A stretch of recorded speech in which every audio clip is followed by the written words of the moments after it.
May be उनकी intentions चाहे जो भी रही हों, बट उनका तरीका बहुत ही गलत था और बहुत ही अभद्र था।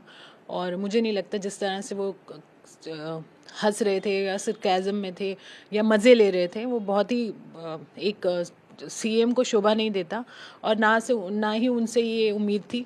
अगर इस बारे में वो थोड़ा अच्छे शब्दों में और तमीज़ से बात करते तो मुझे लगता है उसका ज़्यादा असर होता। और इन्होंने जिस तरह से बात की, बहुत कह सकते हैं ना, इतने गंभीर मुद्दे को इतना अश्लील तरीके से उन्होंने पेश किया, वो बहुत ही बुरा था।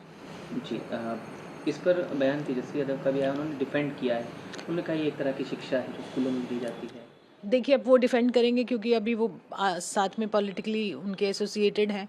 और मुझे लगता है कोई भी अगर इस चीज़ पे उनका साथ दे रहा है तो वो खुद भी उसका बराबर का हिस्सेदार है। और ऐसी अश्लील हरकत को मैं तो अश्लील हरकत बोलूँगी, चाहे उनका उसका कहने का तात्पर्य जो भी रहा हो, बट उन्होंने जो तरीका अपनाया वो बहुत ही गलत था। और अगर जो भी उनका सपोर्ट कर रहा है वो भी उसमें भागीदारी है। मैम एक बार आपके स्टैंड के तौर पर, अगर एक्टिविस्ट के तौर पर, स्टैंड के तौर पर बात करें, महिलाएं भी वहाँ पर मौजूद हैं, असहजता कहीं ना कहीं एक कहा जा रहा है, दूसरे विधायकों ने भी कुछ मुस्कुराने लगे ऐसा कहा जा रहा है, और कुछ जो है वो काफ़ी असहज थे महिलाएं। बहुत ही पहले भी बहुत सारी विधानसभाओं में ऐसी बातें हो चुकी हैं जो महिलाओं को लेकर बड़ी अभद्र टिप्पणियां होती हैं और अभद्र तरीके से बात रखी जाती है।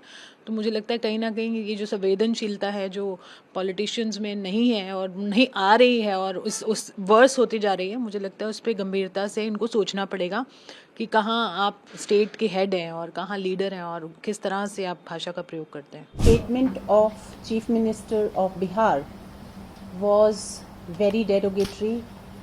We are deeply concerned with this. NCW, on behalf of every woman of the country, is deeply concerned that the way he spoke was like a C-grade movie dialogue in the assembly, in front of women, in the assembly, in front of everyone. And the worst was men sitting behind, they were also laughing. That was worst. So मुझे लगता है कि कोई भी concern नहीं था कि वो कह क्या रहे हैं। अगर उनको नॉलेज देनी थी तो बहुत सारे तरीके हैं जिस तरीके से नॉलेज दे सकते हैं। एक्शंस और वर्ड्स दोनों ही बहुत भद्दे थे और एक भद्दे मजाक की तरह थे। पूरी महिलाओं को उससे शर्म आई और वो सुन नहीं सकती हैं। वर्स्ट इज स्पीकर ने अभी तक एक्सपंज नहीं किए हैं उनके, और आज भी वो मीडिया में दिखाए जा रहे हैं, बार बार रिपीट हो रहे हैं उनके डायलॉग्स।